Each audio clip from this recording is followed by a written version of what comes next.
Oxfam International Bamako s'est lancé dans l'aventure de Tiani Maya à travers la formation de 30 jeunes de différentes associations. Nous avions comme thème la désinformation sur le processus électoral. Pour moi, la désinformation, c'est tout un ensemble en fait, d'actes qui a pour but de donner la mauvaise information aux citoyens et pour cause, ou en tout cas, le but c'est vraiment de donner la mauvaise information et créer ainsi de la haine, de la perturbation à l'ordre public. Il faut d'abord partir de l'information pour parler de la désinformation. L'information, elle est très capitale. Donc, quand on parle de l'information, il s'agit de transmettre un message. Et ce message doit être transmis dans les règles de l'art. La désinformation, c'est le fait de donner de fausses informations. Et ça, c'est un phénomène qui existe dans un environnement où les gens ne font pas trop de recherche sur les sources d'information. C'est là qu'il y a la désinformation.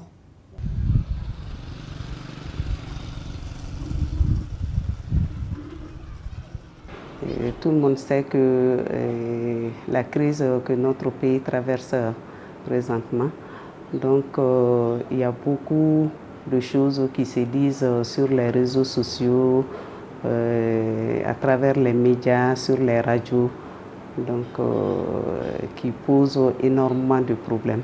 Je pense que la désinformation est un problème que les médias et les autorités doivent mettre un frein. La désinformation, c'est, comme on le dit, c'est un ensemble de méthodes et de techniques de communication qui consiste à divulguer de manière volontaire des fausses informations pour pouvoir jouer sur l'opinion. Ce qui est un peu différent de la mésinformation, qui est plutôt le fait de divulguer des informations, mais de manière involontaire. Alors la désinformation est un phénomène aujourd'hui qui est très répandu, surtout avec le développement de l'Internet, avec le développement des réseaux sociaux.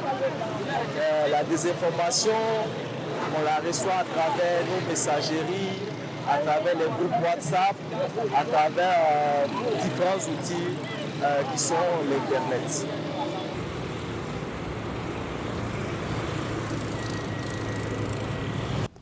Dans le cas du processus électoral, il y a beaucoup d'autres éléments qui rentrent en ligne de compte. C'est pour ça que la désinformation prend de l'ampleur. Parce que généralement, les sources d'information ne sont pas très fiables pour le public. Et donc, alors que généralement les gens ont besoin d'informations, et quand un événement se passe, ou quand on fait une élection, les gens font nourrir la rumeur, ils se donnent des réponses à leurs questions sans qu'ils n'aient les vraies informations. Et là, ça amène une désinformation qui peut causer d'énormes dégâts, parce que bon, tout le monde sait que les fausses informations ont pour corollaire des dégâts qui ne sont même pas à mesurer. Et je pense que c'est un danger énorme par rapport à toutes les fausses informations qui sont véhiculées et qui ont, ça et là, fait en sorte que l'opinion publique puisse se révolter. Je me rappelle qu'en 2013, ça a été loin, à ce point où des personnes ont voulu s'armer de machettes et de coupe-coupe toute fois-ci, si en tout cas leur candidat favori ne gagnait pas les élections, parce que des informations ont dû circuler pour dire que cette personne devait perdre les élections. Donc c'est un danger que nous courons et ce n'est pas une bonne chose. Dans un pays comme le Mali, depuis 2012, avec la crise que nous traversons, il est important que les uns et les autres puissent se donner la main et que l'on puisse véhiculer les bonnes informations et à faire en sorte qu'à la suite de ce jeu démocratique, que ce soit le vaincu ou le vainqueur, que l'on puisse se retrouver autour de l'essentiel qui est le pays, qui est notre patrie, le Mali. Généralement, quand on parle d'élection, on s'adresse directement au peuple. Donc c'est le peuple qui ont l'âge vraiment d'aller voter. Généralement, ça s'adresse à eux. Donc si une information vient les concernant, cette information mérite d'être donnée et dans les meilleures formes.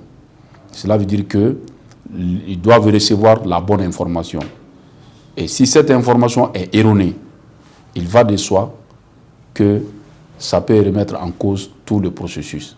Donc la désinformation vraiment est un handicap sérieux qu'il ne faut vraiment pas la commettre surtout.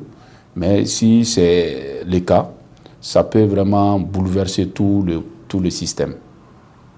À ça, je pense que ça, c'est vraiment des personnes de mauvaise volonté qui veulent, comme je l'ai dit, en fait, créer de la haine entre les citoyens qui sont à la base et qui veulent surtout perturber, en fait, les activités électorales. Donc, et je pense que c'est quelque chose qu'il nous faut vraiment lutter contre en tant que citoyen, pas seulement en tant qu'État, mais il faut en tant que citoyen que chacun en fait s'investisse pour lutter contre et surtout ne pas accepter en fait d'être ce vecteur-là qui permet de transmettre cette mauvaise information. À chaque fois qu'on a des informations, vérifier ces informations à la source avant de partager l'information. Et quand on voit des fausses informations, essayer aussi de calmer, de chercher la bonne information. Voilà, pour vraiment qu'on puisse avoir des élections apaisées. Je pense que ça profite à des gens en fait qui sont contre le Mali. Bon, je prends le cas du Mali comme on est au Mali, sinon qui sont contre le pays, qui sont contre la paix, la cohésion sociale. Donc il nous faut toutes et tous s'investir pour vraiment lutter contre cette désinformation, surtout en milieu électoral, parce que ça peut être, c'est même source de beaucoup de conflits et pendant les élections et après les élections. On manque trop souvent de mécanismes d'information fiables et c'est ce qui amène la population à se donner de ses propres informations, à faire des analyses qui ne sont pas fondées et à les prendre pour de la réalité. Et donc, pour éviter ça, il faut que l'État prenne ses responsabilités parce que le processus électoral est conduit par l'État. Et là, l'État doit donner des gages à la population que les informations qui passeront par ses propres canaux sont des informations fiables. En ce moment, tant que les informations ne viennent pas des sources de l'État, la population ne doit pas se fier à ces informations-là. Et en ce moment, une fois que l'État donne les directives à la population, c'est à la population de s'en tenir à ce que l'État donnera comme information.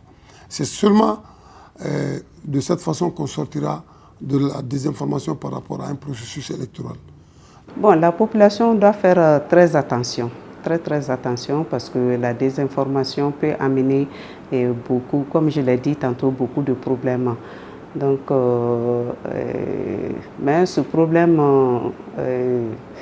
ça vient aussi des médias. Parce qu'il y a beaucoup d'informations qui circulent sur les réseaux sociaux, sur les médias qui ne sont pas de bonnes informations.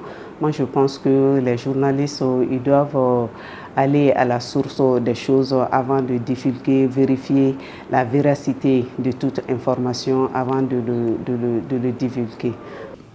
Le message que je peux dire à la population, c'est vraiment de dire aux populations de faire beaucoup attention par rapport à l'information. Vous savez, on a toujours dit l'information, c'est l'épine dorsale de tout système. Sans information, rien ne peut fonctionner.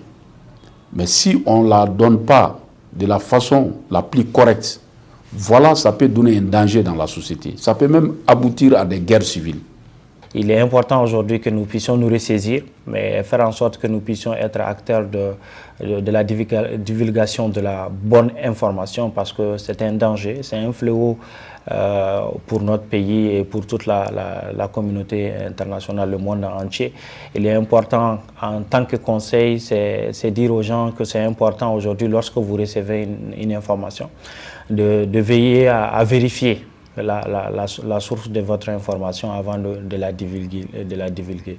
parce que nous avons beaucoup de canaux, beaucoup d'outils aujourd'hui qui nous permettent de vérifier à la source si les informations que nous recevons ou qui sont en tout cas divulguées sont fausses ou si ce sont des informations avérées. Et il est important, lorsque nous concourons à reconstruire une nation, à refonder une nation comme le Mali, un pays aussi fragile que ça, et il est important que nous puissions être acteurs de la bonne information. C'est vraiment en fait de chercher toujours la source des informations, et quand on voit des informations, de fausses informations, vraiment de ne pas être cette personne-là qui va partager l'information, qui va donner encore du crédit ou de l'audience à la fausse information. Mais aussi de sensibiliser à nos concitoyens, que chacun s'investisse pour sensibiliser les autres sur la mauvaise information et surtout tout ce que ça peut avoir comme conséquence sur nous-mêmes et sur le pays.